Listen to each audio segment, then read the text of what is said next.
What's up, Swig Squad? T with the Diva here. I came to y'all with a review, but before I do my review on Love and Marriage Huntsville Season 9, Episode 9, did y'all hear this? Y'all hearing about this stuff unfolding about Royce Reed and Superman slash Dwight Howard? Oh my God, it's a rabbit hole, y'all. They done got in touch with the Cali guy who talking about the Latruth's brother that was in the house, supposedly his. Anyway, y'all gotta follow that. Royce Reed from Basketball Wives, her son's father, Dwight Howard, and they got everybody. They got the other baby mama on the phone. She is crying, like crying, thinking about all the stuff that happened when they had that little mushroom ceremony where they took those mushrooms and everybody was going crazy and all. It's just a mess. It's a whole rabbit hole.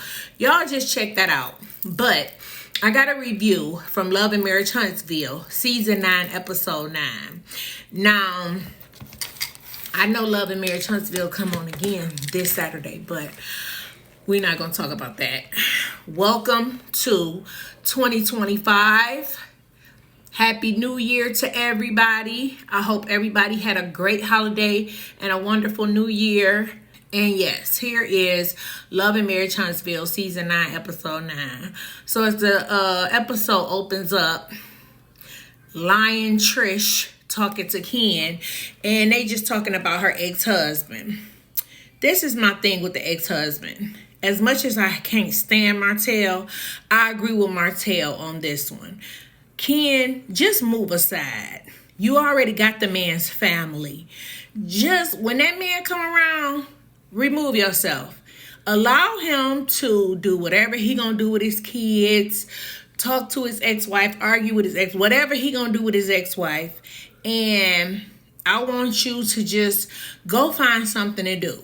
Use that time to go visit your people or whatever it is, because I feel like you're antagonizing him. I feel like Ken is like poking the bear. He's like teasing him, like holding it in. And boo boo, I got your girl, and your family, and I got your kids. It's kind of like I don't like the way that he is like handling it.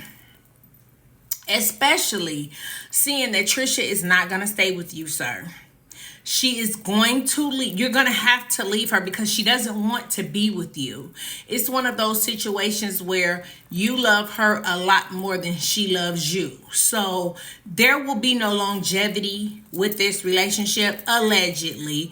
I know you really like her and you feel like you got something to prove now because everybody kind of watching it and calling you out on stuff. But Trisha is just not that girl like that. And her getting out of this marriage, she is really going to show her ass. She's going to be outside. So I'm going to need you to know when to say when. And when you got egg on your face, you just let it go. Yeah, they was having a little conversation talking about he talking about the ex-husband. You gonna be just like him in a minute. You gonna be crying outside the door, worried about the next man she with and all of that, because she gonna do you just basically the same way. That's another thing. When you have to watch how people do their exes, because when you see how they treat their exes, it just may be a situation that you might come across. So the way she is so nonchalantly treating this situation, and she knows that he is still, engrossed, even though he left, moved out of town, all of that, I can dig it. But we know how a lot of men try to make big moves so that they could see you do something or show how much you like them. Men do little crazy stuff like that. He just didn't want her to get involved with somebody else that quick. But not only did she get involved with somebody, she treating him like a flat on her shoulder. Like, shoe, boy, shoe. Like, go somewhere. Just go on. Okay. That's just how she gonna do you, Ken. You better take notes and watch it. But anyway, Maurice talking to Martell. They both got in common. Not all of a sudden, since Melody done butt hurt Maurice and told him that she don't feel like what he did was responsible. Him and Martell bonding over her whatever shortcomings are. And of course, Martell soaking it all up because he loved to talk to people. You know how he can vibe with anybody who don't like Melody or who talking bad on her. He loves those conversations. He can have those all day. But Maurice is having a smash Melody conversation with Martell, the worst person in the world to converse with about her. And he's mad because he feels like she's mentioning what she's mentioning because she's trying to superimpose her issues onto him. And he, just making excuses and deflecting about what she was talking about when she said that was irresponsible of them to be making a joke out of that free Reese and getting drunk the next day up at Black. Like, it was just irresponsible, especially with you being the one who always gotta have a I have a dream speech. So they having their little sit down, and Maurice, he's the type of person who he likes to critique other people, but does not like for people to critique him or his actions or anything that he does. So that's why he was so butthurt at Melody, because how dare you come and say something about my situation? And he was kept asking her, like, do you know what happened? Do you even know what happened? So he wanted to try to misconstrue the situation and do his Martin Luther King I have a dream, so he could put a spin on it and use some big words and try to throw you off or whatever happened. Bottom line, Maurice, it was irresponsible of you when you supposed to be this motivational speaker to everybody. And if you just say that, yeah, it was a very immature thing for me to do. And while I'm always trying to speak logic into a situation, you really shouldn't see that out of me. I should do better in the future. But he can't do that because that's a narcissist. And narcissists don't admit when they're wrong. But I can't stand that about him. Trisha and Kimmy talk and they have a conversation. And Trisha ends up letting Kimmy know that Chris is the one who hooked them up, who hooked her and Martell up back in the day. So, of course, that's a revelation. Oh, my God, Chris hooked y'all up? What? So, Martell has an open house. Martell has an open house at one of his homes that he really did a good job on. He did a good job with that property. The men are outside speaking and the women are on the inside. Well, the women are on the inside and it comes out that Chris was the one who hooked up Martell and Trisha. So the guys outside, the men are outside talking. Nell goes outside to summons Chris back into the house where the ladies are so that he could explain what this is or how this situation came about where he allegedly hooked up Martell and Trisha. All the men ended up coming inside. Chris ended up explaining. So Chris is like, what? Well, I was talking to Martell. We was at the gym. No, I was at the gym. Martell like, who are there?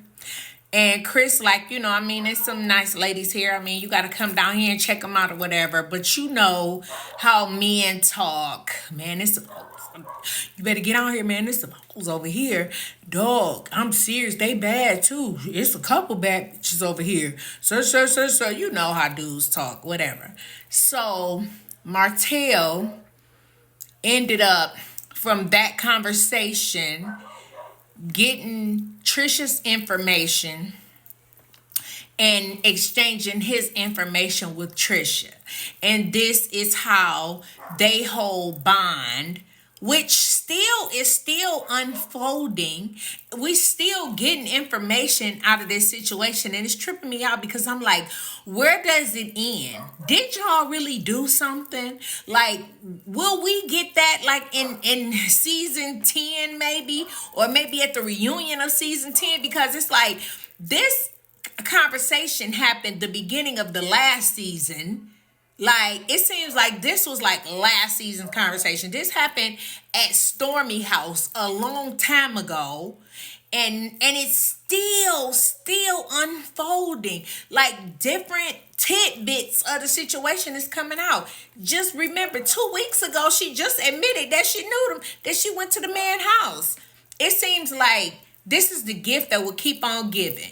They are going to continue to just give a little bit at a time. It's just gonna be like, okay, y'all got that? Okay, here we go. Here go another side. Okay, y'all got that? Okay, here go another part. Okay, y'all got that?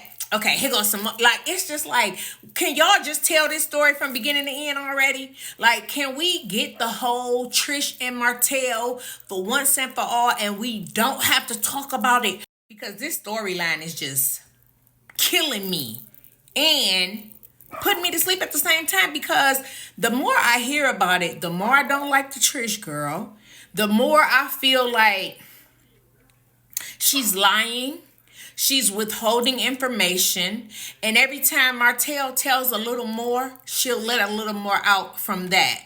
But if Martell don't give not one more fact about they whole hookup, she not gonna talk about it. She's sneaky. She's sneaky. She is really sneaky. She needs to be single for a minute. She don't need to embark in any more relationships with these young men who, have really fragile egos. And because somebody gonna end up hurting her. So, but yeah, I just wish this her and Martell thing, we can just get the whole story and we can give our take on it, and then we can just be done with this, because it's just like beating a dead dog. I feel like it's just I'm so over it at this point.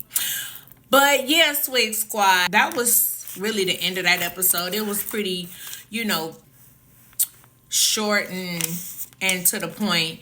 No excitement or anything. It's just like the same old things. Hey, I'm hearing that Destiny isn't coming back, allegedly. She may be canned and not asked back to Love and Marriage Huntsville. I'm sure she is devastated because, this was like her biggest job or whatnot. But she says she got a lot of things coming in 2025. And I look forward to seeing it. I want to see everybody win. Yeah, that's it. Happy New Year, Swig Squad. I hope everybody brought their New Year in the way that they wanted to. Just enjoy it. Thank you to my new subscribers. Thank you to my existing subscribers. I thank you all. Continue to like, comment, subscribe, and share. And anytime y'all hear this little puppy in the background, just know that every time I talk, she feels like she has to say something. Now, she can be quiet the entire time. She about sleep. As soon as I start recording, she starts barking. So if y'all just hearing her in the video, she just can't help herself. She a puppy, and when I start talking, she feel like I'm only talking to her, because that's the only time I even speak is when I want to talk to a dog. Okay, Swig Squad, happy 2025. This is Tea with the Diva, and see y'all later.